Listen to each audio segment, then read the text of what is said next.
to increase their chances of winning. And I believe the game is upon us.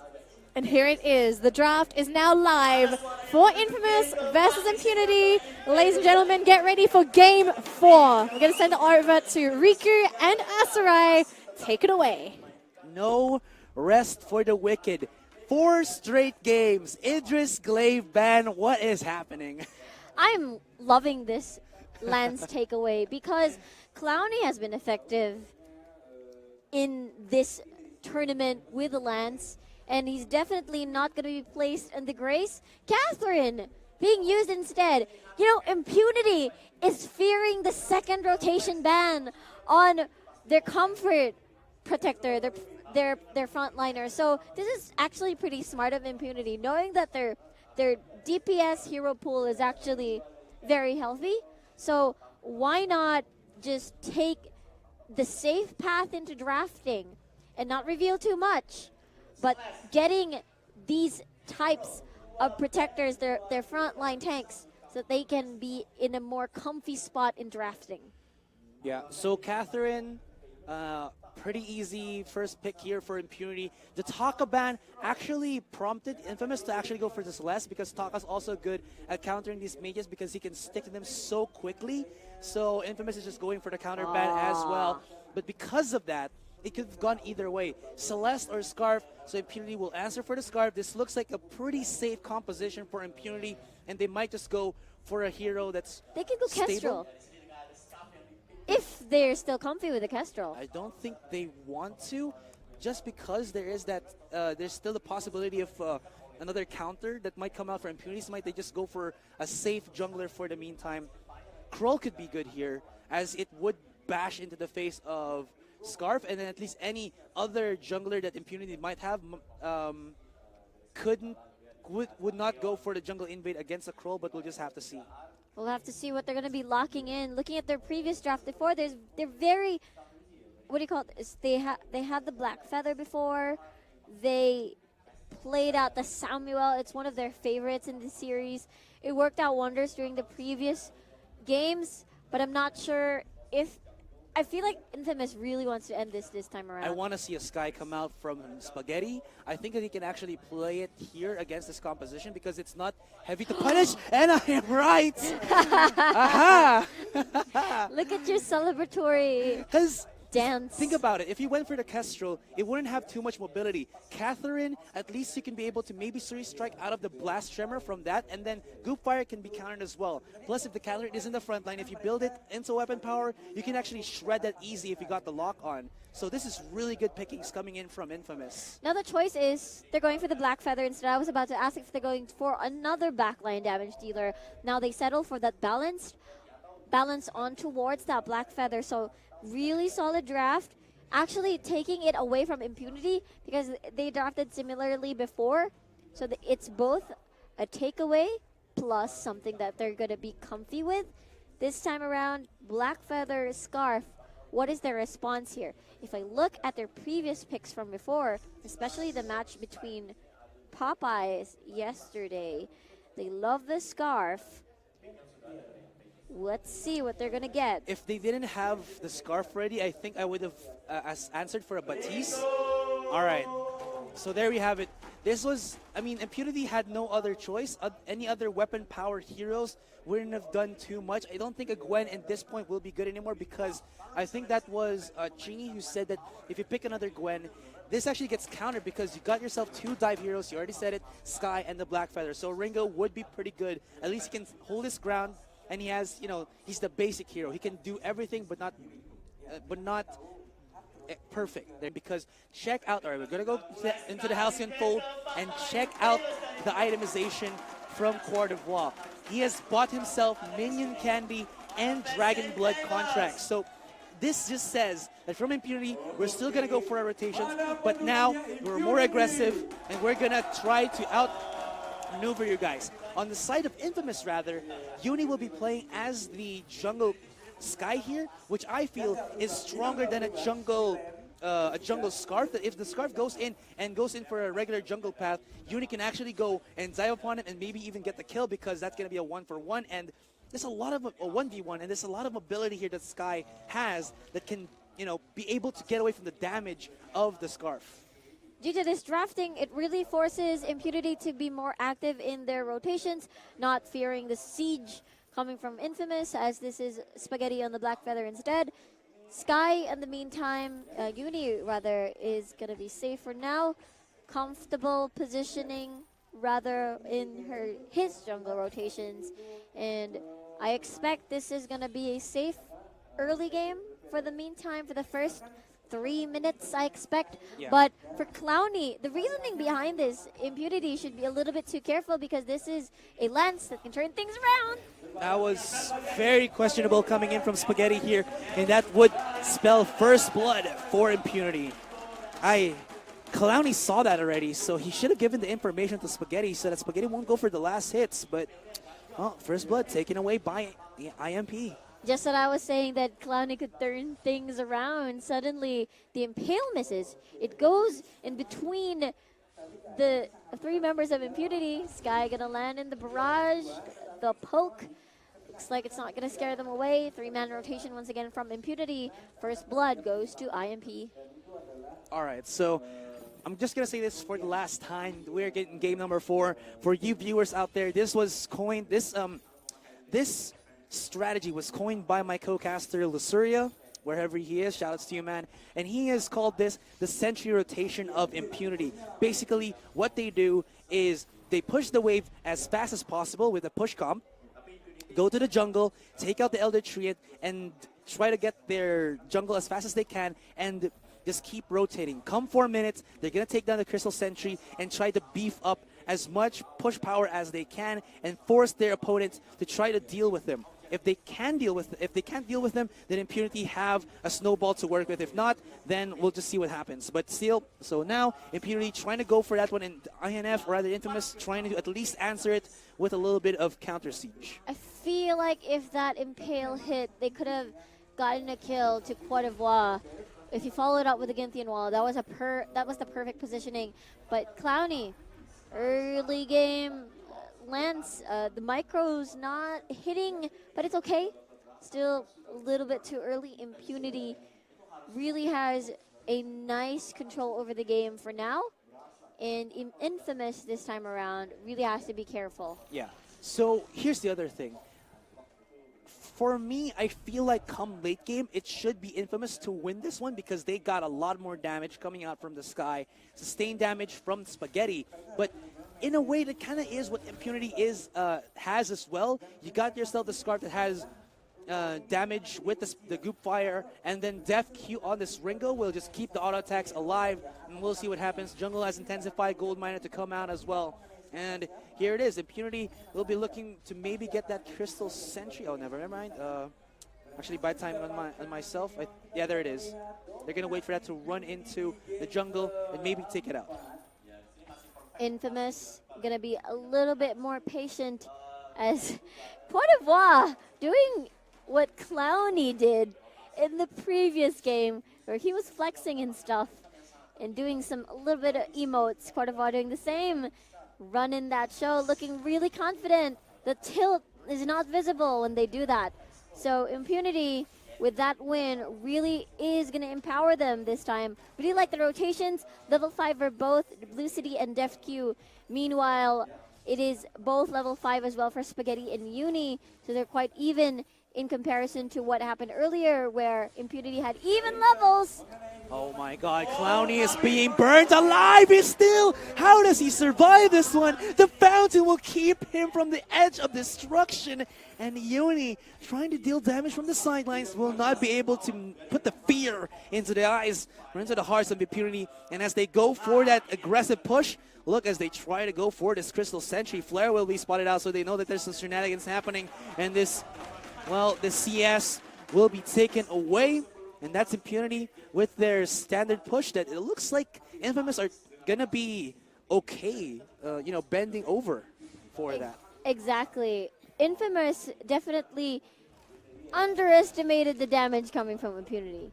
Clowny on the Lance, once you go in, you're going to be putting yourself in a world of hurt. early game wise, both Cote d'Ivoire and Clowny are definitely not going to be the tankiest of heroes. Look at them, they're doing the kissing emote. That's so cute. As Cote d'Ivoire gets denied by the Ginthian wall, Merciless Pursuit already being activated, and level 6 already to Spaghetti. And Sky as well. Frostburn for Blue City and Uni. So this is a lot of crowd control slows that both of these teams can work with. And who will get the better of it? That's the question. I think both of these teams are actually pretty good for the engagement. Serpent's Mask here for Spaghetti, so he has a little bit of that sustain and Impunity. They're coming in from the back line. Spaghetti's got to be careful. He spots them out. They know what's happening right now. And let's see what happens, as this might be an all free-for-all 3v3. The stun onto Blue City. The follow-up from Clowny. Here's a Rose offensive. They're charging going in, and they burst out the Scarf. Now, only the Ringo will survive, but can he really do as much as he can? He has to orb walk for days here to be able to deal the damage that he needs to. And looks like Infamous finally get their first kill, but still in terms of the gold are behind against Impunity. Beautiful death from above coming from Sky there, coming from Uni. That was amazing. Followed up by an Impale. That CC lock is the perfect opportunity to just burst down a target, because let's face it, Catherine, you're not a Grace. You can't really save the Scarf whenever Blue City is in danger. So great job taking advantage of that, turning it around. Cote d'Ivoire doing the kissy faces once again. They're going to kiss. Cloud is going to set a kiss back. That's adorable. But this... Restart the match? Hopefully not. I'm not sure. We'll just have to wait for more updates, guys. So please stand by. We'll find out soon enough. You will be informed. So, yeah. This was... Like you said, Infamous has a better leeway here because they can play from being separate from each other. Impunity, on the other hand, I think they can do this to a certain degree, but not to the extent of how Infamous can do it, wherein they're super separated and they can still, deal the damage. This is what I was talking about a while ago when Infamous got out that... Where was it? I'm trying to double check the... Kestrel, Blackfeather, and Lyra. That was during Game 2, and I think this is basically almost the same thing that you're talking about. And Impunity had another composition that had to be always together. So, in a way, this is a little bit of a deja vu or a throwback to that Game 2, and Infamous already knows how to deal with this.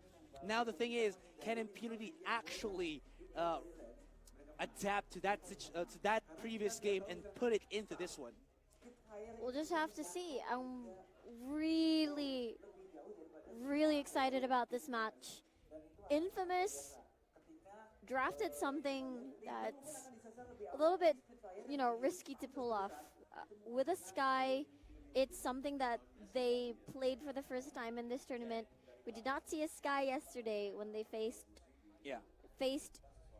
Elite 8 in that series. Yeah, although I have to give it, though, to Infamous here, even though they haven't used the Sky in this tournament, I remember Uni using a Sky before she was nerfed and she was changed so that, most people wouldn't want her. Lots of times have I seen Uni use this, so I think he's pretty comfortable on a Crystal Power Sky. So even though it's not as foresaw as we did, I think it's still fine for Infamous here. Definitely fine for Infamous. Has a history already on the Sky pick. Structures being chunked down a little bit here for Infamous side. We'll see how this is going to pan out as they have more control over his gold miner being taken down. And no contestant whatsoever. Flares coming here and there. What? There we go. Okay. I was like... Just a little bit of delay. I was not dying. Immortal gold miner. Oh my. Yeah. Good sustainable lead for Impunity. You can see that they got a good amount of at least 1,000 gold lead from the looks of it. No blood just yet. It would have been nice to see how both of these teams or these comps will interact with one another. We've seen only a little bit of a glimpse of it. Looking at the itemizations, Ringo already with the Bone Saw and Sorrow Blade. So he's looking for more hits rather than better damage stacking. Yes, sirree. Gold lead still not going not much of a significant lead for both of these teams. Cote d'Ivoire might bump into Uni here. There's the merciless pursuit being used. Clowny will try to scare them away with a flare. They'll walk back safely. Uni still very... Oh! That's a steal. Nicely done by Impunity. Oh, the Githian wall as well. But they gotta be respectful of the damage from Def Q. If you can land a goop into the fire, that's gonna be really scary because Clowny will be burning alive from that one. Even, actually, he only has, if I'm not mistaken, light armor. So no real defense yet against this crystal damage that the Scarf will be dealing. So that's gonna be really scary to work with. But still, both of these teams have yet to really push through. So here's the thing right now. Impunity, they know if Infamous win this one, it's all over. But for Infamous, at the same time, the counter mental fortitude to finish out a game that has a reverse sweep from your opponents is really taxing. So they want to finish this as cleanly and as safely as they want to as well. So both of these teams are finding the perfect opening that will allow them to not actually lose anyone and then transition into an objective. Wow. Like that. One life left for the Sentry. Amazing, but Infamous, with their quick thinking, decides to take down the structure instead. They're going to play this macro-wise. They're not going to go micro, both of these teams. This is the fight that I've been waiting for. I love how these two teams are moving, and that rotation, they're playing safe, but they're playing sure. Infamous has to play this by the book if they want to win, because Impunity always, Infamous, they're always making these aggressive and risky plays, even though that they know that they're already, the odds are not against, it's not in their favor. So now they change their play styles, and I understand because they know that game number 4 wasn't the best of their games. Okay, so a little bit of checking the itemizations. All right, don't go for the fight just yet, guys. I wanna check this out before, but wait, hold that thought. All right, check the itemizations here from Cote d'Ivoire. Instead of opting to maybe go for an echo, he buys up into the war tread so he can actually get more mobility out of his Catherine so that the gap close is better. But for the side here of Clowny, with that Void Battery, I think he's going to be building that up into an Echo so that we've seen how good an Echo is onto a Lance, because he can actually do a double Githian Wall, do a double Impale, and here comes the fight. There you go, Death from above, Dragon Breath being activated. Look at that silence, beautiful. There wasn't any retaliation whatsoever. Clowny being the only one left, rather Sky the only one left. Beautiful silence, was not able to fight back. 2 for nothing. Impunity wins that one. So, wow. Impunity finished that fight having so little HP, and now Uni is going to go in aggressive with the 1v1s. Ooh, really wants to defend the Crystal Sentry because it has only 1 life left. Yeah. Great defense from Uni. And that is the correct play there. But unfortunately, due to the fact that Cote d'Ivoire had the perfect Blast Tremor just to, gain that advantage in that team fight. So Infamous should really pick their fights wisely in which area they're going to engage on. 1 more minute before that Kraken spawns. Clowny is bought up into his Echo, so we'll see if he can actually use the extra crowd control from the reset of his skills to full effect, because with that, I think it's going to be pretty good. Oh, man. Cote d'Ivoire is building to the same thing as well. But I think for me, well, there's a little bit of advantage here for Impunity because the Sky would want to get a good position with his forward barrage, but because of that War Treads and Merciless Pursuit from Cote d'Ivoire, he might not have the leisure to actually do so. But, well, we'll just have to see how that pans out. Infamous, they're really respectful here. They know that Scarf's Goop Fire will slow them down and chunk them if they're not careful with their positioning. If they caught out by that slow, it's all over. But here we go. Fight ensues. Oh no, Death from above just for the zoning. Dragon Breath being charged in. And look at that. Infamous is burning. Clowny doing the combat roll, going away from danger as he tries to push them away. Crystal Sentry is going to die. Man, Spaghetti did nothing in that fight. And with that, it's gonna be the Kraken for the taking here on Impunity's side. Uni, will he decide to go and try to steal it? I don't think that's gonna be happening anytime soon. There it is. And with a 4,000 gold lead, only a couple more turrets remaining, 4 to be exact. Wow, Impunity can actually go for the chase. I don't know right now what Infamous can do, because there's so much protection from this Catherine, and even Death Q to some point at Blue City is untouched as he charges up that Dragon's Breath. Uh-oh, we might see another fight as structures are going down. Merciless Pursuit, Court of Wall leading the charge. Blue City in the best position in the backline. Hellfire Brew is gonna be blocked out here by Infamous, but structures, Kraken still very healthy. Is Impunity gonna do the charge? They force out the ultimate from Uni just so that it will save or protect his structures as they try to break down into the Kraken. So at least from that push, they got 2 turrets, and this Kraken will fall before she takes down one of these Crystal Vein turrets. That's fine. That's all good and dandy. But Impunity now aren't in the driver's seat. The damage that they got from the Scarf, they got from the Ringo, is really stacking up. It's scary to a point.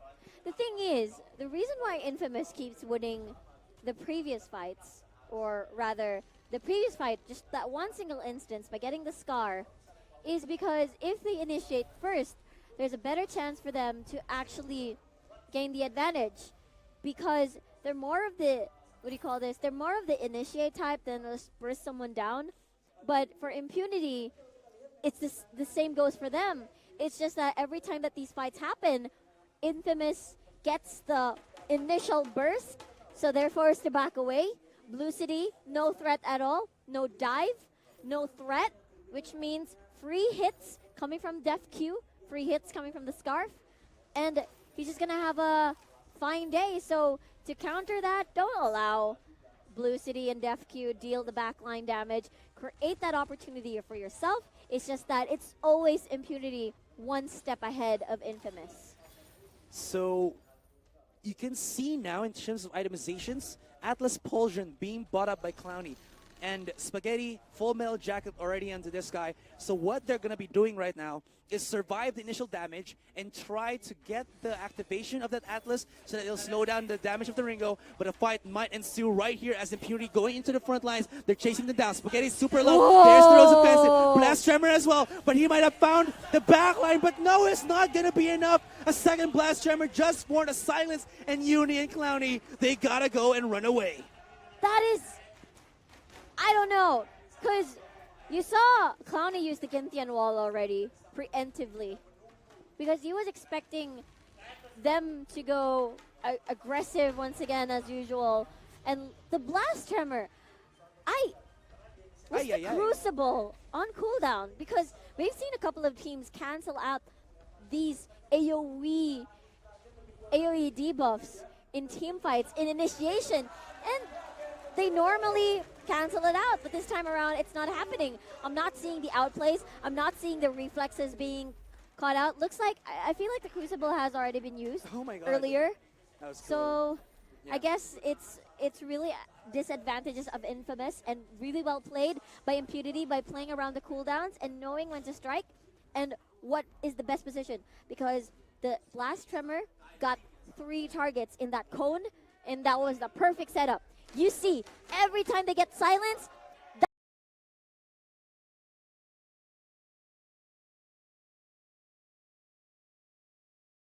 that is a short time frame window of the Scarf channeling the Dragon Breath, and it's all gonna be Gucci for Impunity. I can't believe you said the word Gucci. And now here we go. That from above, but Impunity are fine. They're just baiting out the ultimates. They're trying to give us as much passageway for this Kraken to deal the damage. But here comes Infamous. They break out the Ringo. There is the Scarf, breaking it down, but the Githian wall will stop him in his tracks. They're going to take away the Blue City and straight back into the Kraken, and Infamous are still into this one. They got 2 kills. They will be able to save this turret. It's going to be close though, but at least they stop Impunity's final push. Open base means that they have to establish more vision, fear that any sort of distraction There it might is. be. Yeah. 5 scout traps. Five Yeah. scout traps, flares right there, and they have to be wary of that sneaky push that Infamous has done already for the past few games against Impunity. They might take a bite at their own taste, rather, of their own medicine. We'll have to see. Infamous is the type that is a very defensive team once they know that they have their backs against the wall. Definitely not their game this time around. What happened from game number 4, even though they were very behind, they were still a little bit ballsy in making these types of plays. Not this game. They only have this one game to make it to that world slot. And yet Impunity is just taking it away from them. Slowly but surely, eventually towards game number 5. We still don't know. The goal lead is still a bit close, but they're forming a party brush here. Well, I mean, they got a lot of vision in the jungle with the scout traps, so a party brush in the upper lane makes sense, because if Impunity actually check that, they will be obliterated if they don't have the vision on it. But at the same time, if Infamous go into, or rather, if Impunity go into the jungle of Infamous and get spotted out by a scout trap, and if Impunity don't have good vision, they can actually just wrap around and kill them from behind. But Impunity know better. They're actually going to go for the scout trap right now, and here they go. Mano y mano, 3v3, 3v3 here in the jungle of Infamous. Will they actually go for it? That's going to be a no. Both of them are afraid. They don't want to risk it too much. They already saw how painful Kraken is Infamous's comp is earlier when they were pushing with the Kraken. So they don't want to risk it. Kraken has already spawned another objective to work around with here for Impunity. Again, they have the control. They have the advantage. All they have to do is wait for Infamous to strike. Then they will do the same. They don't have to try anything funny. They just have to be a little bit more patient here, because pressure is on. Pressure is on indeed. So many flares bought by Clowny right there just to check out where Impunity have positioned themselves. No party brush ganks coming in from anybody of these teams.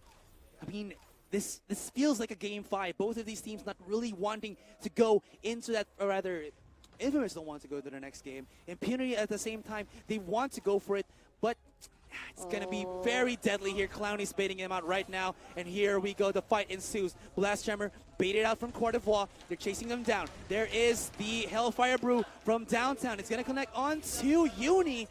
The heal has already not been used. Actually, the fountain is still up. Here goes Spaghetti going into the backline. Blue City in a bad spot, but Clowny solo. DefQ gonna go for it. Oh my God. Come on, somebody deal with the Ringo, as he will be looking to break that vein crystal. That is damn dirty. Can they stop him? That is no. And ladies and gentlemen, game number 5 will happen. Forget about our predictions, Asarai. We're both wrong. Oh boy. And I think Infamous just got a taste of their own medicine. Yeah. Exactly. This is Impunity adapting to the game, taking